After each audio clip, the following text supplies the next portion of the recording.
결혼식까지 남은 시간은 단 18일. 모든 것이 완벽하다고 믿었던 나의 세계가 단 2분 만에 시뻘건 지옥으로 변해버렸다. 당신은 단 한 장의 사진으로 인생이 송두리째 뿌리 뽑히는 기분을 아는가? 90%의 사람들이 자신의 연인을 믿는다고 자부하지만 그 믿음이 가장 잔인한 배신으로 돌아오는 순간은 누구에게나 예고 없이 찾아온다. 나, 준우에게도 그 순간은 평범한 목요일 새벽의 게임 소음 속에서 찾아왔다. 화면 속에서는 콜 오브 듀티의 총성이 울려 퍼지고 있었고 옆에서는 친구 민석이가 마이크 너머로 다급하게 소리를 지르고 있었다. 준우야, 왼쪽 조심해. 하지만 내 시선은 모니터가 아닌 책상 위에서 미친 듯이 진동하며 빛을 내뿜는 스마트폰에 고정되었다. 인스타그램 알림이 연달아 서너 개가 떴다. 평소라면 아름이가 친구들과 노는 흔한 모습이겠거니 하고 넘겼겠지만 그날 밤의 예감은 이상하리만큼 차갑고 불길했다. 나는 마우스를 내려놓고 떨리는 손으로 인스타그램 스토리를 열었다. 첫 번째, 두 번째, 세 번째 사진은 무난했다. 클럽 입구에서의 단체 사진, 테이블 위에 가득한 술잔들. 문제는 네 번째 스토리였다. 화면을 가득 채운 붉고 어두운 조명 아래 내 약혼녀 아름이가 낯선 남자의 무릎 위에 너무나 자연스럽게 앉아 있었다. 그 남자는 준서였다. 그녀가 입버릇처럼 이미 끝난 사이라고 말했던 대학 시절 전 남자친구. 준서의 팔은 아름이의 허리를 소유욕 강하게 감싸고 있었고 아름이는 고개를 뒤로 젖힌 채 세상에서 가장 행복하다는 듯 웃고 있었다. 짧게 올라간 원피스 자락과 번진 립스틱. 그리고 그 아래 박힌 한 줄의 캡션이 내 심장을 난도질했다. 가끔은 가졌던 게 그립다. 단 18일 뒤면 내 아내가 될 여자가 내가 8개월 동안 악착같이 모아 산 500만 원짜리 다이아 반지를 낀 그 손으로 전 남자친구와 미래를 즐기며 공개적으로 추억을 속삭이고 있었다. 머릿속이 하얘지는 동시에 기이한 평온함이 찾아왔다. 슬픔보다 앞선 것은 냉혹한 이성이었다. 나는 한치의 망설임 없이 그 화면을 캡처했다. 증거는 확실했고 이제 남은 건 처분뿐이었다. 민석이의 외침이 여전히 들려왔지만 나는 헤드셋을 벗어 던졌다. 그리고 아름이에게 짧은 메시지를 보냈다. 사진 흥미롭네. 1분도 안 되어 읽은 표시가 떴지만 돌아오는 답장은 없었다. 침묵은 곧 긍정이었다. 18개월간의 약혼 기간, 우리가 함께 꿈꿨던 미래, 양가 부모님의 기대, 그 모든 것이 클럽의 소음 속에서 증발해버렸다. 나는 금고에서 반지 케이스를 꺼냈다. 이 차가운 금속 조각은 더 이상 사랑의 증표가 아니었다. 배신의 고통은 칼날처럼 날카로웠지만 내 눈빛은 그 어느 때보다 차분하게 빛나고 있었다. 장난이라고 하겠지? 예민하다고 하겠지? 그녀가 늘 쓰던 수법들이 머릿속을 스쳐 지나갔다. 하지만 이번엔 다를 것이다. 장난의 대가가 얼마나 피눈물 나는 것인지 나는 그녀에게 똑똑히 보여주기로 결심했다. 새벽의 정적 속에서 나는 노트북을 켜고 중고 거래 사이트에 접속했다. 내 손가락은 거침없이 움직였다. 이제 이 연극의 막을 내릴 시간이었다. 하지만 진짜 전쟁은 이제 겨우 시작이었고 내가 준비한 마지막 한 방은 그녀가 상상조차 못할 곳을 향하고 있었다. 그녀가 내뱉은 그리움이라는 말이 얼마나 비싼 값을 치러야 하는지 이제 곧 온 세상이 알게 될 것이었다.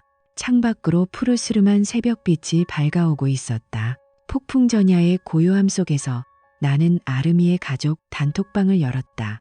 내 손끝에 닿은 전송 버튼이 유난히 무겁게 느껴졌지만 망설임은 없었다. 이 모든 비극의 씨앗은 내가 뿌린 것이 아니었으니까. 오랫동안 묻어두었던 의심의 조각들이 하나둘씩 맞춰지기 시작했고 나는 5개월 전 그날을 떠올렸다. 모든 것이 우연이라는 이름으로 포장되었던 그 시작점을 말이다. 모든 것이 우연이라는 이름으로 포장되었던 그 시작점은 5개월 전이었다.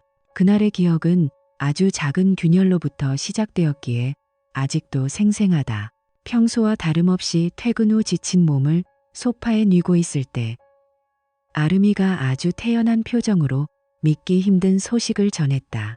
대학 시절 3년 넘게 만났고 한때는 결혼까지 생각했다던 전 남자친구 준서가 다시 연락을 해왔다는 것이었다.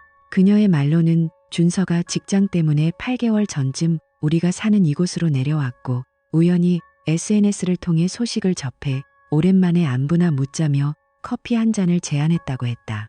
처음엔 나도 대수롭지 않게 넘겼다. 나이가 30에 가까운 성인이라면 과거의 연인과도 예의 바른 안부 정도는 나눌 수 있다고 믿었기 때문이다. 아니, 정확히는 내가 쿨한 남자라는 것을 스스로에게 증명하고 싶었는지도 모른다. 하지만 그것은 내 인생에서 가장 뼈아픈 실책이자 비극의 전주곡이었다. 여러분, 만약 당신의 연인이 전 남친과 커피 한 잔을 마시겠다고 한다면 어떻게 하시겠습니까? 그래, 다녀와라고 말하는 순간 당신은 이미 판도라의 상자를 여는 열쇠를 건네준 것일지도 모릅니다. 저 역시 그랬으니까요. 그날 이후 믿기 힘든 우연들이 마치 정교하게 설계된 기계 장치처럼 꼬리에 꼬리를 물고 일어나기 시작했다. 첫 주에는 아름이가 늘 가던 단골 카페에서 준서를 우연히 마주쳤다고 했다. 그럴 수 있다고 생각했다. 동네가 뻔하고 시내가 좁지 않은가. 하지만 둘째 주에는 전혀 다른 동네의 마켓에서 그를 만났다고 했고 셋째 주에는 더 기가 막힌 소식이 들려왔다. 아름이가 새로 등록한 헬스장에서 준서를 또 만났다는 것이다. 한 달에 수십만 원을 내는 그 비싼 프라이빗 짐은 유칼립투스 향이 나는 타워를 제공하기로 유명한 곳이었는데 하필 준서가 그곳을 3주 전부터 다니고 있었다는 거다. 나는 의문이 생기기 시작했다. 청주 인구가 90만에 육박하는데 어떻게 매주, 그것도 그녀가 발걸음을 옮기는 동선마다 그 남자가 미리 서 있을 수 있단 말인가. 내가 조심스럽게 걱정과 의구심을 내비치자 아름이는 기다렸다는 듯 불같이 화를 냈다. 이것이 바로 그 잔인한 가스라이팅의 전형적인 시작이었다. 오빠, 진짜 실망이다. 나를 그렇게 못 믿어? 준서도 여기서 일하고 나도 여기서 일하는데 동선이 겹치는 건 당연한 거 아니야? 청주가 무슨 서울인 줄 알아? 그녀는 나를 졸렬하고 예민한 남자로 몰아세웠다. 아니, 그냥 확률적으로 너무 자주 마주치니까 하는 소리지. 내 말이 끝나기도 전에 그녀는 찬기를 박았다. 오빠가 지금 나를 잠재적 죄인 취급하는 거야. 그런 남자 될 거야? 질투에 눈먼 찌질한 남자. 내 주변 사람들도 오빠 이런 모습 알면 다 경악할걸? 그녀의 목소리는 단호했고 오히려 의문을 제기한 내가 잘못하고 있다는 죄책감마저 들게 했다. 그녀는 내가 무언가 정당한 의문을 던질 때마다 예민함과 구시대적 발상이라는 프레임을 씌워 내 입을 틀어막았다. 하지만 내 본능적인 촉은 계속해서 비명을 지르고 있었다. 아름이에게서는 어느 순간부터 내가 선물한 적 없는 낯선 향수 냄새가 나기 시작했다. 은은하면서도 코끝을 찌르는 무거운 우디향. 그것은 명백히 남성용 향수였다. 또한 그녀는 화장실에 갈 때나 씻으러 갈 때도 휴대폰을 꼭 쥐고 가는 습관이 생겼다. 밤늦게 울리는 메시지, 알림음과 화면을 가득 채운 이름 없는 알림들. 내가 거실로 나오면 그녀는 황급히 몸을 틀어 화면을 숨겼고 그러면서도 입술 끝에는 미세하고도 불길한 웃음이 걸려 있었다. 여러분, 연인의 휴대폰 숨기기와 갑작스러운 향취의 변화, 이것보다 더 확실한 신호가 있을까요? 댓글로 여러분의 경험담을 공유해 주세요. 이런 상황에서 과연 제가 더 참았어야 했을까요? 6월 말, 친한 형인 대연이와 형수 나영이와 함께 저녁을 먹던 날, 내 안의 불안은 확신으로 바뀌기 시작했다. 대연이 형은 내 안색을 살피더니 술잔을 내려놓고 낮게 물었다. 야, 준우야, 너 솔직히 말해봐. 아름이 걔 요즘 전 남친이랑 너무 자주 마주치는 거 아니야? 내 귀에도 소문이 들어와. 나는 형에게 지난 5주 동안 일어난 7번의 만남을 털어놓았다. 형의 표정은 순식간에 굳어졌고 옆에서 듣던 나영이 형수도 고개를 저었다. 야, 이건 정상이 아니야. 준우야, 정신 차려. 여자가 전 남친을 그렇게 자주 우연히 만날 일은 통계적으로 불가능해. 둘 중 하나야. 그놈이 스토커거나 아니면 내 약혼녀가 자기 스케줄을 미리 다 공유하고 있는 거거나 어느 쪽이든 넌 지금 아주 위험한 줄타기를 하고 있는 거야. 나영이 형수는 조용히 내 손을 잡으며 덧붙였다. 준우 씨, 여자들은 자기가 뭘 하는지 스스로 다 알아요. 일부러 만나는 게 아니라면 저런 확률은 일어날 수 없죠. 이건 우연이 아니라 의도예요. 준우 씨가 지금 쿨한 척 하느라 스스로를 속이고 있는 거 아닐까요? 경계선을 지금이라도 확실히 세우지 않으면 나중에 감당할 수 없는 일이 벌어질 거예요. 그들의 조언은 날카로운 얼음 송곳처럼 내 심장을 찔렀다. 하지만 나는 여전히 어리석었다. 아름이는 그런 사람 아니에요. 결혼이 100일도 안 남았는데 설마요. 제가 더 잘하면 되겠죠. 형은 씁쓸하게 웃으며 내 잔을 채웠다. 그 말, 결국 마지막에 피눈물 흘리며 뒤통수 맞는 애들이 입에 달고 살더라. 제발 내 직감을 믿어라. 집으로 돌아오는 길, 나는 마음속으로 작은 비밀 수첩 하나를 만들었다. 그리고 지난 5주간의 기록을 머릿속으로 집요하게 정리했다. 7번의 만남, 3번의 낯선 향기, 그리고 수백 번의 숨겨진 메시지들. 이것이 과연 사랑하는 사람 사이의 신뢰인가? 아니면 한 사람의 철저한 기만인가? 나는 그녀를 믿고 싶어서 내 눈과 귀를 스스로 가렸고 쿨한 예비 신랑이 되고 싶다는 허영심이 내 판단력을 마비시켰다. 속마음을 외면한 대가는 독약처럼 천천히 내 혈관을 타고 퍼져나가고 있었다. 어느 비 내리는 밤, 아름이가 평소보다 훨씬 늦게 들어온 날이었다. 나는 식탁 조명 하나만 켠 채 앉아 물었다. 오늘도 준서 만났어? 아까 카페 근처에서 봤다는 사람이 있던데. 아름이는 짜증 섞인 한숨을 내쉬며 가방을 소파로 던지듯 내려놓았다. 아, 진짜 또 시작이야? 지긋지긋해 죽겠어. 준우야, 나 4개월 뒤에 너랑 성당에서 맹세하고 결혼할 사람이야. 준서한테 이성적인 관심 일도 없다고. 걔는 그냥 내 과거를 아는 편한 친구일 뿐이야. 내가 이제 친구도 내 마음대로 못 사귀어? 나를 감옥에 가둘 셈이야. 그녀의 눈빛에는 미안함 대신 도끼와 멸시가 서려 있었다. 친구끼리 포옹하고 남성용 향수 냄새 묻혀오는 게 보통이야?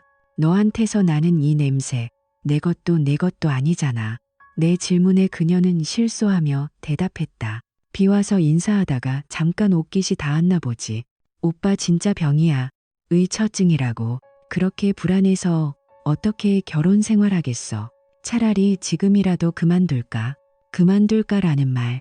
그녀는 그것을 무기처럼 휘둘렀다. 내가 결혼을 지키고 싶어 한다는 약점을 정확히 파고든 것이다. 나는 결국 입을 다물었다. 더 말해봤자 나만 파괴적인 망상가로 남을 뿐이었다. 하지만 나는 조용히 버텼다.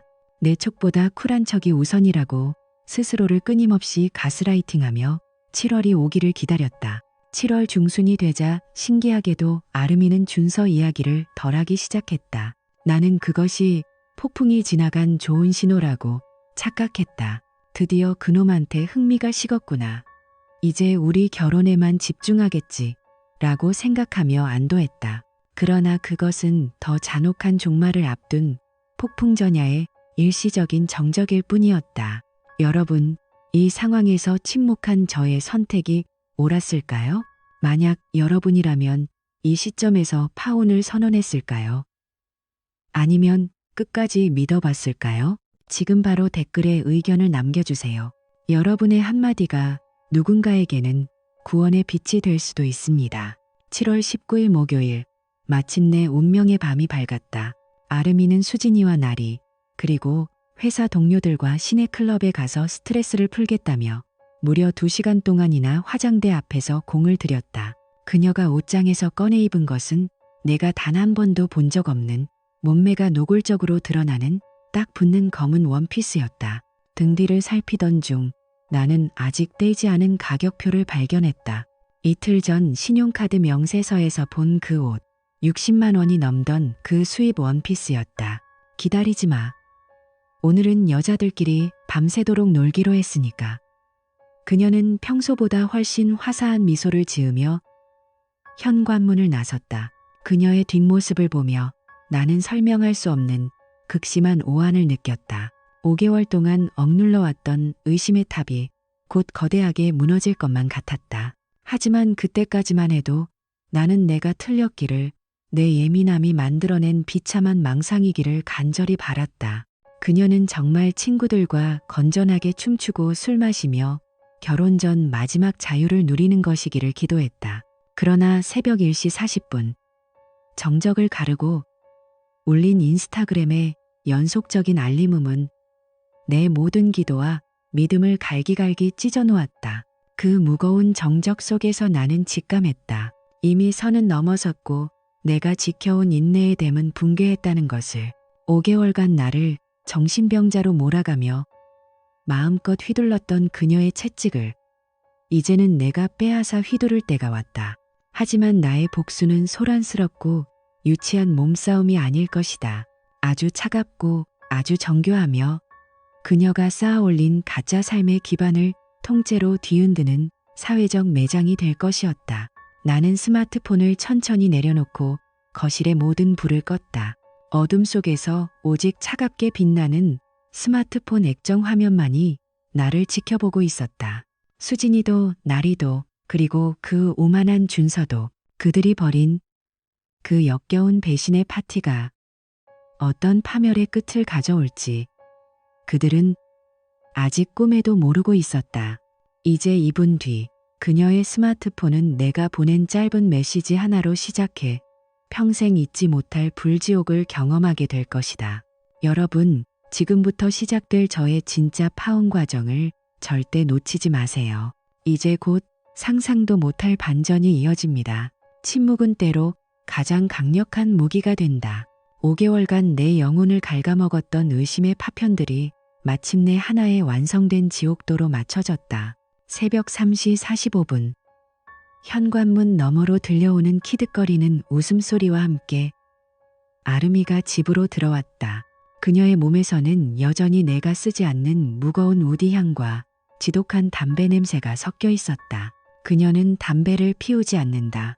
하지만 준서는 지독한 애연가다. 아침 8시 태양은 잔인할 만큼 눈부시게 떠올랐지만 우리 집 거실은 얼음장 같은 냉기만이 감돌았다. 아름이는 어젯밤에 광란이 남긴 숙취에 시달리며 부엌으로 나왔다.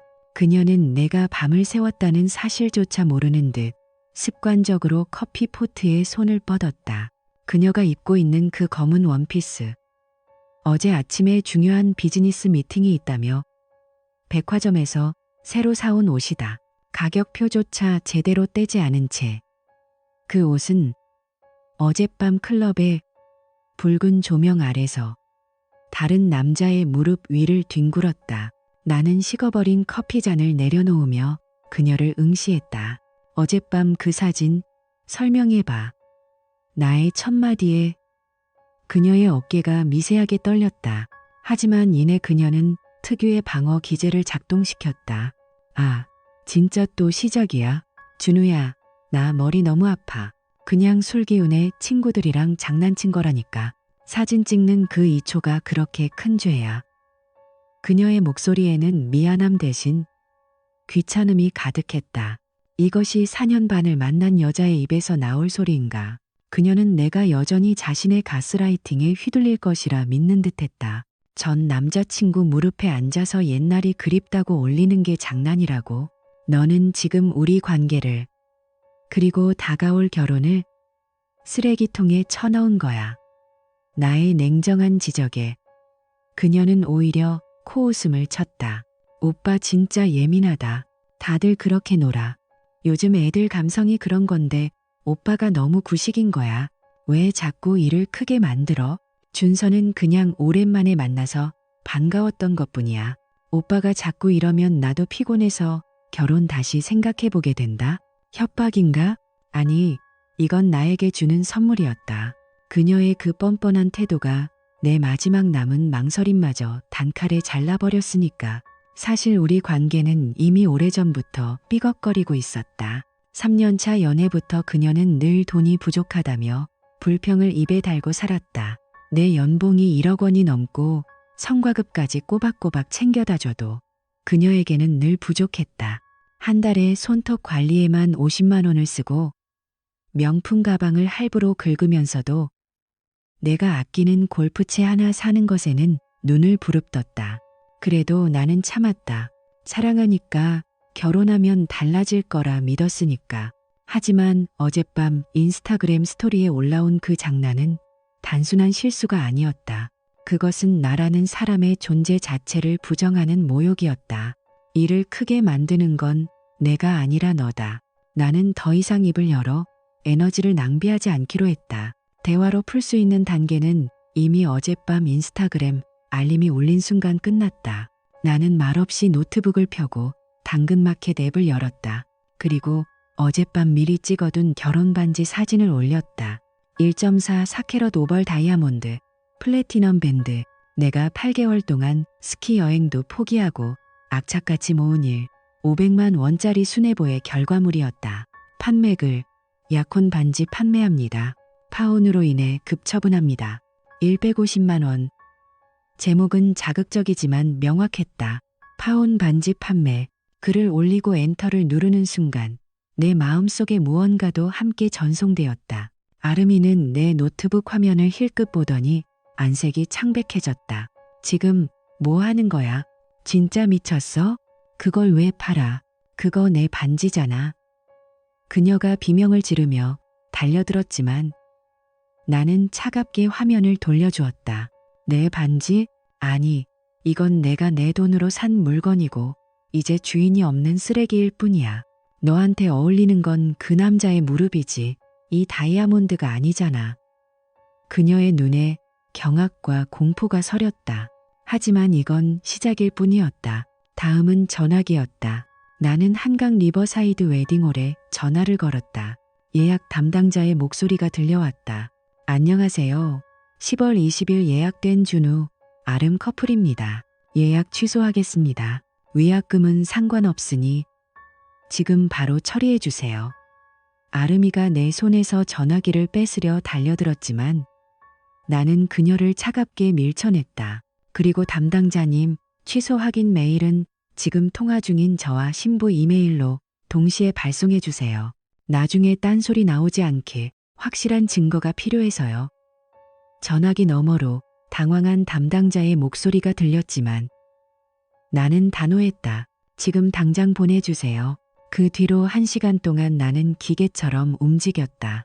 인생에서 가장 중요한 결정을 내리는 데는 그리 긴 시간이 필요하지 않았다.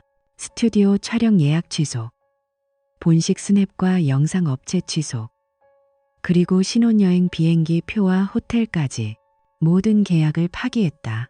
취소 버튼을 누를 때마다 수백만 원의 계약금이 허공으로 사라졌지만 그 돈은 배신감에 비하면 아무것도 아니었다. 오히려 통장에서 숫자가 줄어들 때마다 가슴속에 응어리가 조금씩 풀리는 기분이었다. 아름이는 바닥에 주저앉아 울기 시작했다. 준우야, 내가 잘못했어. 사진 내릴게. 다 지울게. 준서 번호도 차단할게. 제발 이러지 마. 우리 부모님 아시면 나 죽어. 오빠, 우리 4년 넘게 만났잖아. 어떻게 이래? 그녀의 눈물은 반성이 아니라 파멸에 대한 공포였다. 그녀가 가장 두려워하는 것은 자신의 추악한 진실이 세상에 드러나는 것이었다. 그 4년 동안 내가 너한테 쏟아부은 돈과 시간이 아까워서라도 나는 여기서 멈춰야겠어. 너는 지금 이 상황에서도 내 잘못이 아니라 부모님께 들킬 것을 걱정하고 있잖아. 그게 내 본 모습이야. 나는 그녀의 울음소리를 뒤로하고 마지막 작업을 준비했다. 오전 11시 43분. 마침내 이 전쟁의 정점을 찍을 순간이 왔다. 나는 아름이의 가족 단톡방을 열었다. 그녀의 부모님, 오빠들, 사촌들까지 모두 모여있는 그곳은 평소에 준우 서방이라며 나를 치켜 세우던 공간이었다. 나는 어젯밤 캡처한 인스타그램 스토리를 올렸다. 그녀가 준서의 무릎 위에 앉아 립스틱이 번진 채 활짝 웃고 있는 그 선명한 사진을, 그리고 딱 한 문장을 덧붙였다. 결혼식은 취소되었습니다. 이유는 아름이가 직접 설명할 겁니다. 웨딩홀과 업체들로부터 발송된 취소 확인 메일이 곧 갈 테니 참고하세요. 그동안 감사했습니다. 메시지 옆에 숫자 1이 무서운 속도로 사라졌다. 정적이 흐른 뒤 휴대폰이 미친 듯이 진동하기 시작했다. 장모님이 될 뻔했던 미숙 씨의 전화가 걸려왔고 아름이의 큰오빠에게서 불을 뿜는 듯한 메시지들이 도착했다. 이게 뭐야? 준우야, 설명 좀 해봐. 아름이 이 미친년이 진짜? 나는 가볍게 거절 버튼을 누르고 단톡방을 나갔다. 그리고 그녀의 번호를 포함한 모든 연락처를 차단했다. 이것은 단순한 이별이 아니다. 이것은 신뢰를 배신한 대가이며 정당한 걱정을 찌질함으로 치부했던 그녀의 오만에 대한 단죄다. 나는 짐을 싸기 시작했다. 그녀가 우리 집에 들여놓았던 짐들을 대형 쓰레기 봉투에 쓸어 담았다. 그녀가 입고 있던 그 원피스, 가격표도 떼지 않은 채 준서의 무릎 위에서 비벼졌던 그 검은 원피스를 쓰레기통 가장 깊숙한 곳에 처박았다. 그녀는 나를 통제광이자 치사한 인간이라고 비난했지만 나는 알고 있다. 나는 그저 내 인생에서 가장 썩은 부위를 도려내고 있을 뿐이라는 것을. 많은 사람이 묻는다. 어떻게 그렇게 잔인할 수 있느냐고. 하지만 여러분 기억하십시오. 누군가 당신의 신뢰를 쓰레기통에 던졌을 때 당신이 해야 할 일은 그 쓰레기통을 뒤져서 신뢰를 찾는 것이 아니라 그 쓰레기통에 불을 지르는 것입니다. 여러분의 가치를 깎아내리고 여러분의 진심을 장난으로 치부하는 사람에게 단 1초의 시간도 낭비하지 마십시오. 지금 당장 여러분 주위의 관계를 점검해 보세요. 혹시 예민하다는 말로 여러분의 상처를 덮으려는 사람이 있나요? 그렇다면 지금이 바로 그 관계를 정리해야 할 골든타임입니다. 이제 이 반지는 누군가 다른 주인을 찾아갈 것이다. 사실 당근마켓에 올린 지 불과 3시간 만에 구매 희망자가 나타났다. 지은이라는 이름의 구매자는 내 사정을 듣고는 위로의 말을 건네며 150만 원에 반지를 사갔다. 그녀는 새로운 시작을 축하드려요라고 말했다. 그 말이 얼마나 큰 힘이 되었는지 모른다. 내 평판을 깎아내리려던 아름이의 시도는 오히려 나를 당당한 파혼남으로 만들었다. 나는 500만 원의 손해를 본 것이 아니다. 나는 그 돈으로 남은 수십 년의 자유와 평화를 샀다. 잠시 후 그녀의 아버지가 우리 집 문을 두드리는 소리가 들렸다. 그 거구의 전직 운동선수가 분노에 찬 얼굴로 내 앞에 나타났을 때 나는 피하지 않고 마주섰다. 자네, 이게 무슨 짓인가? 내 딸을 이렇게 망신을 줘. 나는 말없이 어젯밤의 사진과 웨딩홀 취소 확인서를 내밀었다. 아버님, 따님에게 물어보십시오. 제가 왜 이래야만 했는지. 그리고 저는 이제 자네가 아니라남입니다. 제 집에서 나가주십시오. 안 그러면 무단 침입으로 신고하겠습니다. 나의 냉정한 태도에 그 기세등등하던 노신사도 입을 다물었다. 진실은 내 편이고 나는 이제 더 이상 그녀의 가스라이팅에 갇힌 약자가 아니다. 이 복수극의 끝은 내가 불행해지는 것이 아니라 내가 더 좋은 사람을 만날 준비를 마치는 것이다. 전 남자친구 무릎에 앉지 않는 사람, 정당한 걱정을 미친 짓이라 부르지 않는 사람, 그리고 무엇보다 나를 존중해주는 사람을 만나야 한다는 것을 이제 뼈저리게 깨달았다. 내 인생에서 가장 잘한 결정이었다. 혹시 지금 이 순간에도 배우자의 외도나 연인의 배신으로 고통받고 계신가요? 여러분의 직감을 믿으십시오. 그럴 리 없어라고 스스로를 속이지 마십시오. 증거를 수집하고 냉정하게 행동하십시오. 감정적인 호소보다 더 강력한 것은 서류와 증거, 그리고 행동입니다. 여러분이 지금 이 글을 읽고 있다면 그것은 변화가 필요하다는 신호입니다. 지금 당장 결단하십시오. 나의 파혼 이야기는 여기서 멈추지 않는다. 아르미는 결국 대전 쪽으로 이직했다는 소문이 들려왔고 준서와의 관계도 그리 오래가지 못했다고 한다. 당연한 결과다. 서로를 속이는 자들이 모여서 만드는 결말은 뻔하니까.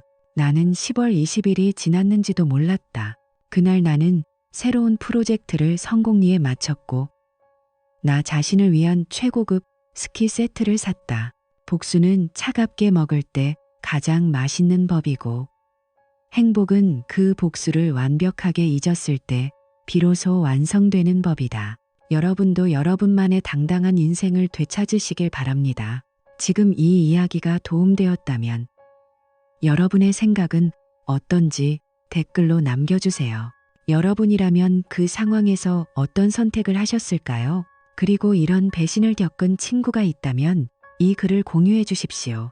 당신의 공유 한 번이 누군가의 인생을 구할 수도 있습니다. 지금 행동하세요. 폭풍 같은 폭로 이후 우리 집 거실은 전쟁터의 폐허와 같았다. 하지만 진짜 폭풍은 이제부터가 시작이었다.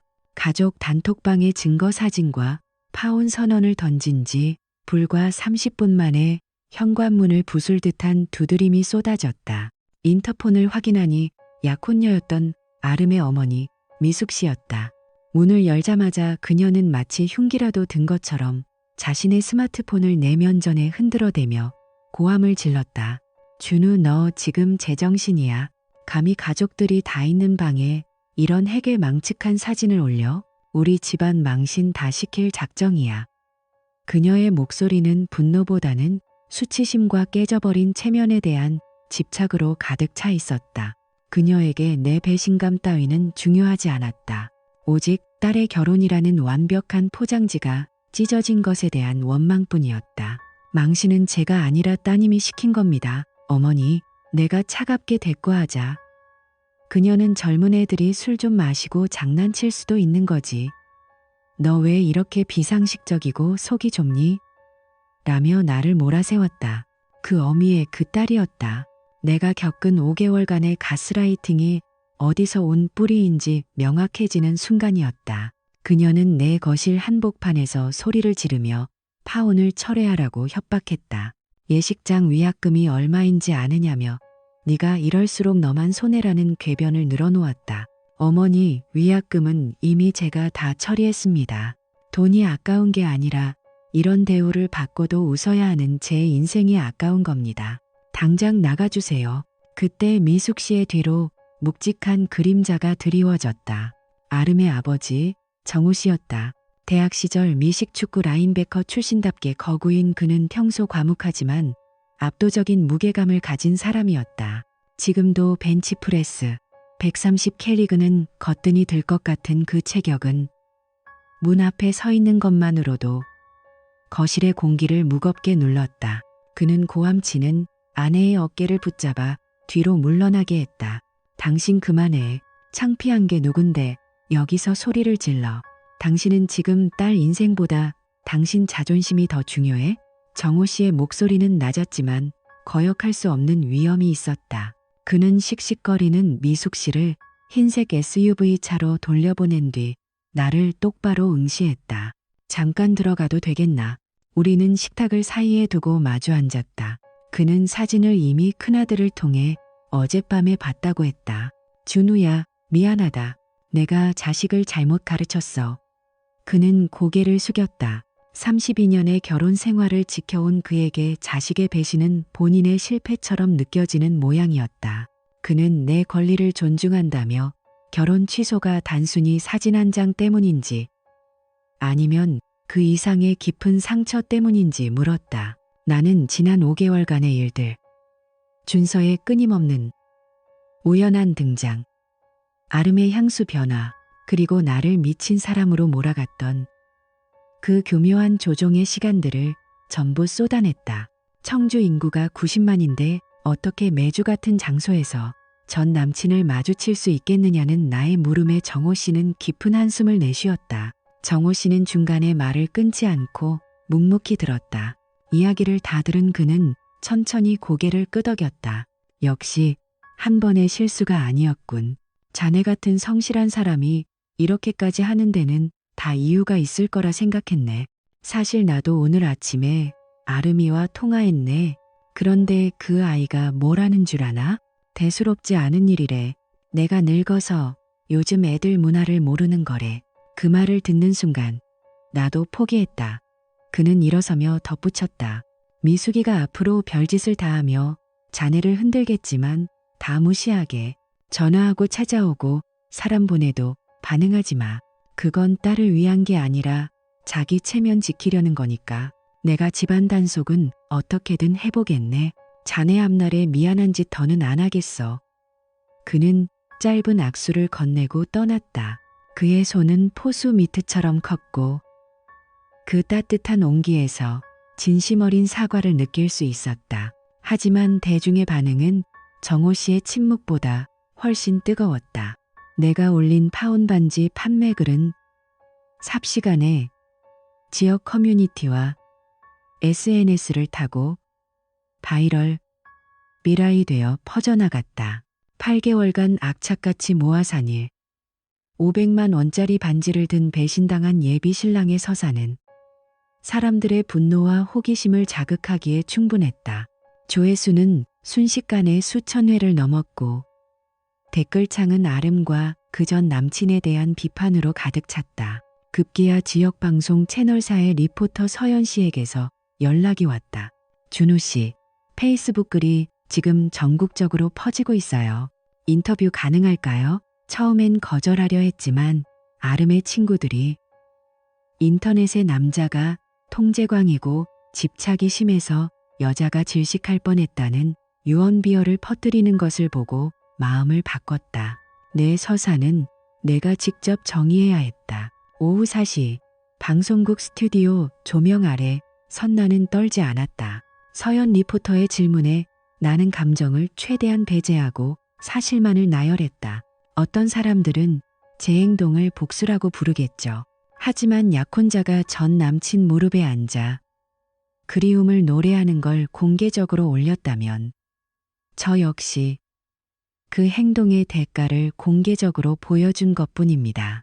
이건 감정이 아니라 결과입니다. 이 방송이 저녁 뉴스에 나가자 여론은 완전히 뒤집혔다. 아름은 피해자 코스프레를 멈출 수밖에 없었으며 그녀의 상사는 물론 주변 모든 이들이 그녀의 실체를 알게 되었다. 그녀가 그렇게 중요하게 생각하던 340명의 비공개 인스타 팔로워들은 이제 그녀의 가장 무서운 감시자가 되었다. 방송이 나간 다음 날 오전 11시 나는 성안길 스타벅스에서 반지를 사기로 한 지은 씨와 도윤 씨 커플을 만났다. 그들은 방송을 봤다며 조심스럽게 봉투를 내밀었다. 신권으로 채워진 일 150만 원의 현금.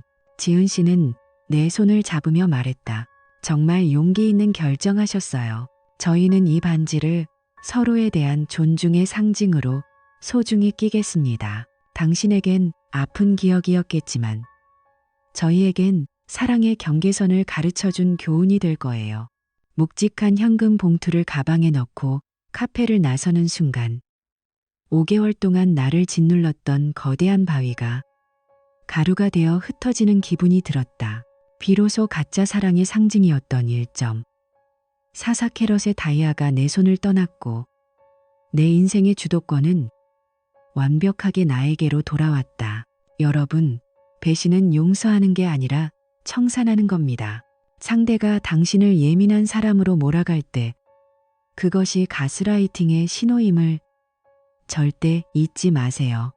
만약 지금 누군가 당신의 정당한 의심을 의부증이나 집착으로 몰아세우고 있다면 지금 당장 저처럼 모든 것을 멈추고 거리를 두십시오. 나중에 고쳐지겠지 라는 희망은 배신자들에게 가장 좋은 먹잇감일 뿐입니다. 여러분의 인생은 소중합니다. 가짜 보석을 지키기 위해 진짜 당신을 버리지 마세요. 이 이야기가 여러분에게 작은 용기가 되었다면 구독과 좋아요로 응원해주세요. 더 많은 사람이 가스라이팅의 굴레에서 벗어날 수 있도록 이 이야기를 공유해 주십시오. 이제 저는 이 홀가분한 마음을 안고 한 번도 가보지 못한 새로운 길을 향해 걸어가 보려 합니다. 결말은 제가 생각했던 것보다 훨씬 더 찬란할 것 같습니다.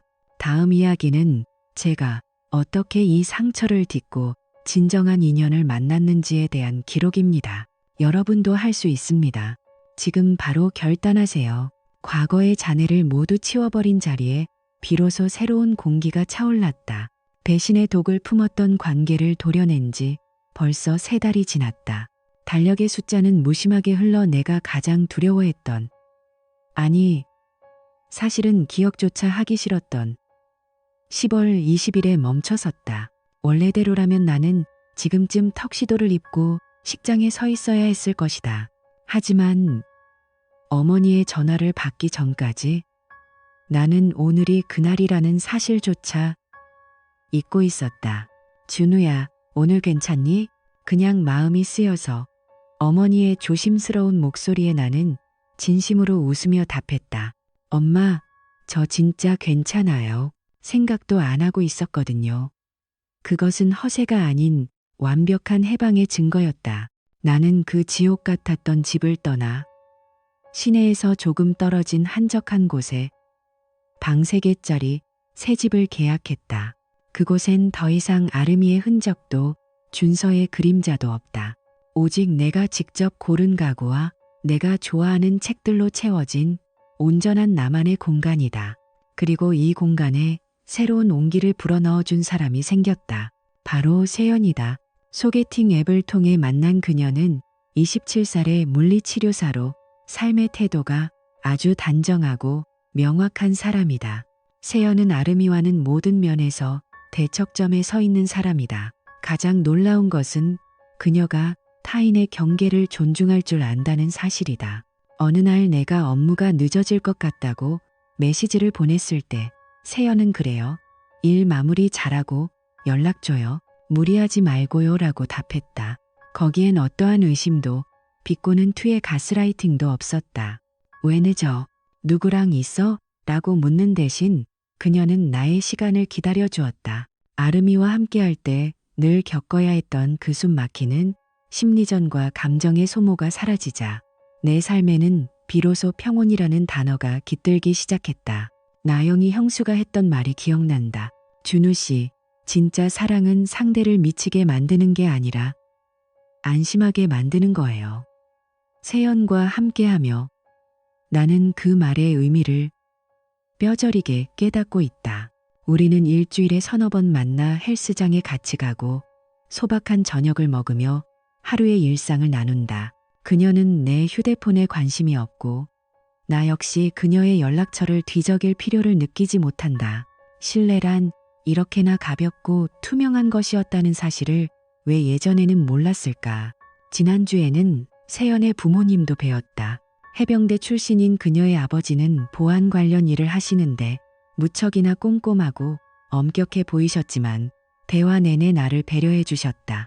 나는 그분과 1시간 넘게 운동과 일에 관해 이야기를 나누며 기본이 바로 선 가족의 분위기가 얼마나 중요한지 다시금 느꼈다.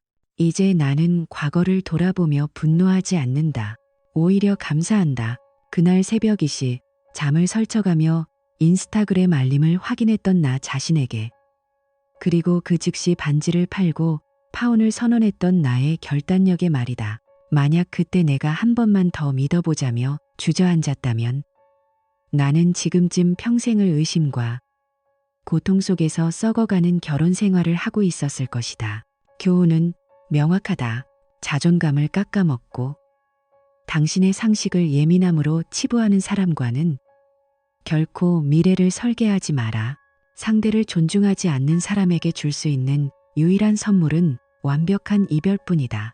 500만 원짜리 반지가 내 손을 떠나 150만 원의 현금 봉투로 돌아왔을 때 나는 단순히 돈을 번 것이 아니라 내 인생의 가치를 되찾았다. 결혼식 날짜였던 10월 20일은 그렇게 평범한 가을날 중 하루로 지나갔다. 나는 퇴근 후 세연과 함께 가을 산책을 했고 따뜻한 차를 마시며 내년 봄 여행 계획을 세웠다. 배신은 아프지만 그 배신을 딛고 일어선 뒤에 만나는 세상은 이전보다 훨씬 선명하고 아름답다. 약혼녀가 전 남친 무릎 위 사진을 올렸을 때 내 인생은 무너진 것이 아니라 비로소 다시 지어질 기회를 얻은 것이었다. 나는 이제 행복하다. 그리고 이 행복은 누구도 흔들 수 없는 나만의 단단한 레이엔H 가이어 안에서 지켜질 것이다. 내 인생에서 가장 잘한 결정, 그것은 바로 나 자신을 지키기 위해 그들을 버린 것이었다. 여러분도 부디 자신을 가장 먼저 사랑하시길 바란다. 그것이 모든 회생의 시작이니까.